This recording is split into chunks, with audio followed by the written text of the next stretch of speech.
La Edad Media fue una época misteriosa y aterradora, en la que las leyes, la religión y, por supuesto, el castigo ocupaban el centro de la atención pública. Una de las figuras más enigmáticas de esta época era el verdugo, un hombre temido y respetado a la vez. Estamos acostumbrados a imaginárnoslo con un hacha o una soga en las manos, pero detrás de esta imagen se esconde una vida polifacética y no siempre evidente. Exploremos cómo vivían los verdugos medievales y por qué eran temidos pero también respetados. El trabajo de un verdugo en la época medieval no era tan sencillo como puede parecer. Estos hombres velaban por el cumplimiento de la ley y ejecutaban sentencias a menudo terriblemente crueles. Entre sus tareas no solo figuraban las ejecuciones, sino también diversas formas de castigo, desde la flagelación y la tortura hasta el corte de manos y la extracción de lenguas. La profesión de verdugo formaba a su alrededor un halo de temor y respeto al mismo tiempo. El miedo era natural. Nadie quería estar en la piel de la víctima, y mucha gente pensaba que los verdugos tenían algún tipo de conocimiento siniestro o incluso poderes mágicos. El respeto, en cambio, venía dictado por la importancia de su papel. Eran instrumentos de la justicia, hacían el trabajo sucio por el bien de la sociedad. Convertirse en verdugo en la Edad Media tomaba varios caminos, pero casi siempre la profesión era vista como una maldición. El más común era el camino de la herencia. La profesión se transmitía de padres a hijos, formando verdaderas dinastías de verdugos. Las familias de verdugos, sepultureros y orcas formaban clanes cerrados, ya que nadie de otras clases aceptaba casarse con ellos. Esto se debía a que la profesión de verdugo se consideraba vergonzosa y podía manchar la reputación de toda una familia. Además, a veces los verdugos eran antiguos delincuentes a los que se ofrecía una opción, o la pena de muerte, o toda una vida de trabajo como verdugo. Era una oportunidad de salvación, pero iba seguida de una vida de aislamiento. La gente despreciaba y temía a los verdugos por considerarlos malditos, y el aislamiento social les hacía la vida extremadamente difícil. Era imposible abandonar la profesión. Por regla general, un verdugo que abandonaba sus funciones se convertía él mismo en víctima de la justicia y de la ejecución. Los que aceptaban este papel se veían a menudo atrapados en un círculo de violencia y desprecio, sin posibilidad de escapar. La destreza de un verdugo requería una seria formación. No solo era un trabajo físicamente exigente, sino que requería conocimientos de anatomía para llevar a cabo las torturas y ejecuciones con precisión. La capacidad de decapitar a un condenado de un solo golpe se consideraba el mayor logro de la profesionalidad, y los verdugos con éxito se ganaban cierto respeto incluso entre sus despreciados conciudadanos. Al final, los verdugos se convertían en parias, incapaces de cambiar su destino. Cuando el verdugo no estaba ocupado ejecutando o torturando, su vida, aunque distaba mucho de ser normal, estaba llena de actividades diversas. Muchos verdugos se dedicaban al servicio de la comunidad. Uno de sus principales deberes era enterrar los cadáveres de suicidas y ejecutados, lo que se consideraba profano, por lo que no se asignaban tales tareas a la gente corriente. Los verdugos también podían retirar animales muertos de las calles, limpiar lugares públicos y controlar a las prostitutas. Los conocimientos profesionales de anatomía de los verdugos les hacían muy solicitados en medicina. En aquella época, a menudo se convertían en ayudantes de los barberos, a los que enseñaban a sangrar y a curar esguinces. Algunos verdugos llegaron incluso a ejercer de comadronas, lo que confirmaba su elevado estatus social en el campo de la medicina.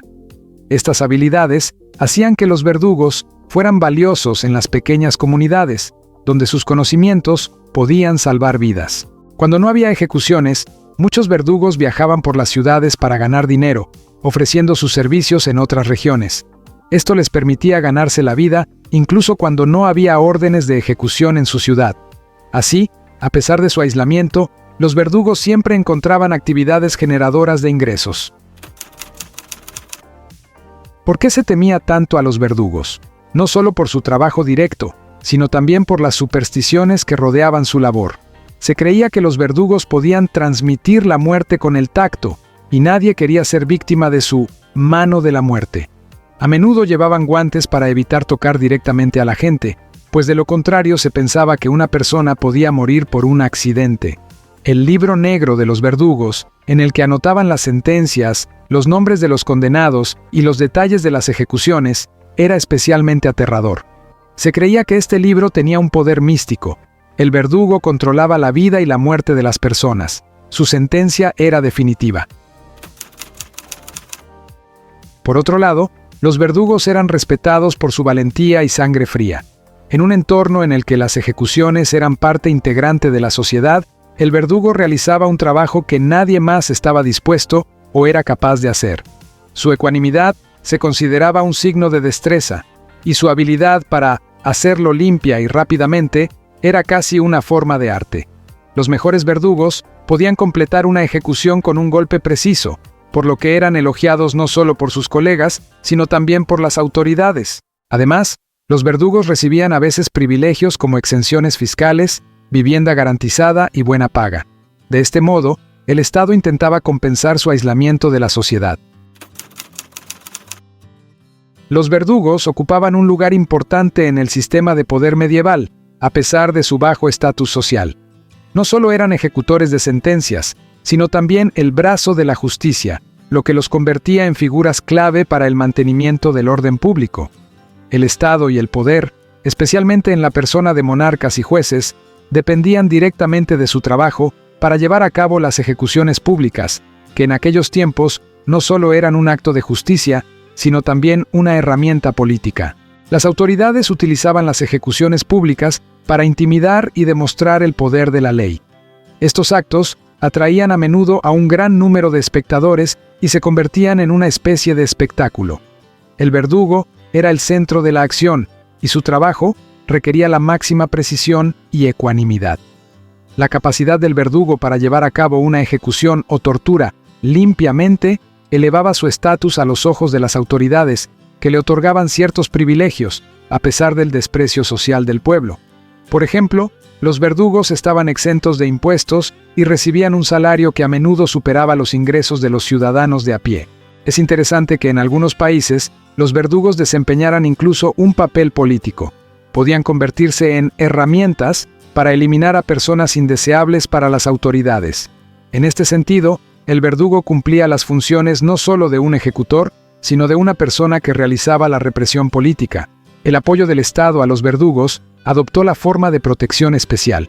Para evitar las represalias de los familiares de los ejecutados, a menudo se pedía a los verdugos que ocultaran su identidad, por ejemplo, llevando una máscara durante la ejecución. Además, en algunos países, como Francia, había dinastías enteras de verdugos que servían directamente a la corte real, ejecutando las sentencias de la alta sociedad.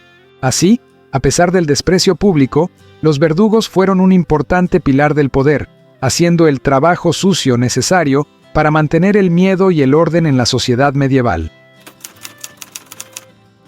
La profesión de verdugo en la Edad Media no era solo un deber brutal, sino una parte importante del sistema judicial. Sin embargo, con la llegada del Renacimiento y la Ilustración, las actitudes hacia la justicia empezaron a cambiar y esto se reflejó en el destino de los verdugos. A principios de la Edad Media, las ejecuciones eran actos frecuentes y públicos en los que los verdugos desempeñaban un papel central. Su trabajo se percibía como una medida necesaria para mantener el orden, y no solo llevaban a cabo ejecuciones, sino también diversos castigos corporales como la flagelación, el marcado o las amputaciones. A medida que la sociedad se desarrollaba y el sistema legal cambiaba, el papel del verdugo empezó a transformarse. En los siglos XVII y XVIII, cada vez más países europeos empezaron a introducir reformas encaminadas a humanizar el castigo. La suavización de las sanciones penales y la transición a métodos de justicia más civilizados fueron sustituyendo a ejecuciones crueles, como el descuartizamiento o la crucifixión. Durante este periodo, la profesión de verdugo empezó a perder importancia. En algunos países, las ejecuciones se hicieron menos frecuentes y los métodos más humanos. En Francia, por ejemplo, la guillotina se inventó a finales del siglo XVIII para garantizar una decapitación rápida e indolora. La actitud de la opinión pública hacia los verdugos también cambió. Durante la Ilustración, con el auge de las ideas humanistas, la gente empezó a oponerse a las ejecuciones brutales. Los verdugos, que hasta entonces habían ocupado su lugar como instrumentos de la justicia, empezaron a ser vistos como reliquias de un pasado oscuro. En el siglo XIX, muchos países europeos habían abandonado por completo las ejecuciones públicas.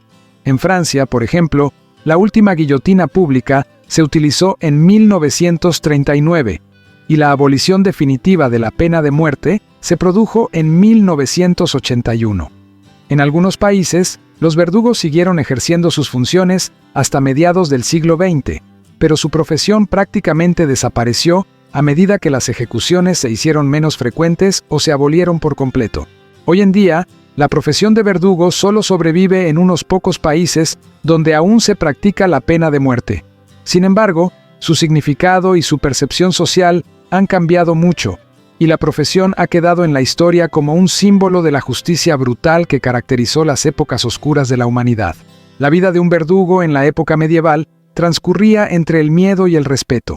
Eran figuras aisladas pero esenciales para la sociedad, sin las cuales la justicia de la época habría sido imposible. Se les temía por lo que hacían y se les respetaba por ser capaces de llevar a cabo su trabajo con fría precisión.